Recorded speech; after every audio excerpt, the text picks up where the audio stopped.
Washington says that at any given time it has approximately 2,000 soldiers deployed across the African continent, engaged in a variety of operations ranging from joint military operations with African counterparts to medical staff training alongside local doctors.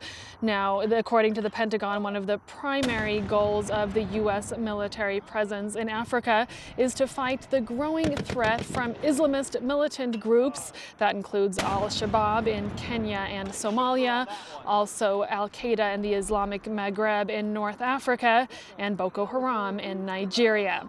Now, the commander of U.S. Army Africa, Major General Joseph Harrington, says his teams work closely with the African armed forces with the goal of helping them reach their goals, whether that involves, again, the joint training, helping the African forces learn from the U.S. military, or other various goals that they might have, including protecting national borders.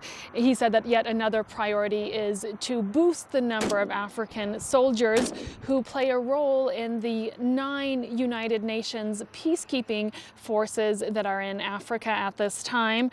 A decade ago, just 1 in 5 of the peacekeepers based in Africa were actually African. Now that number is 1 in 2. Meanwhile, however, there are a number of voices that are critical of the U.S. military presence in Africa, citing namely a lack of transparency regarding the real scope of the American operations there. And most recently, there's been criticism regarding plans to build an air base in central Niger, a base that will have the capability of deploying those controversial MQ-9 Reaper drones.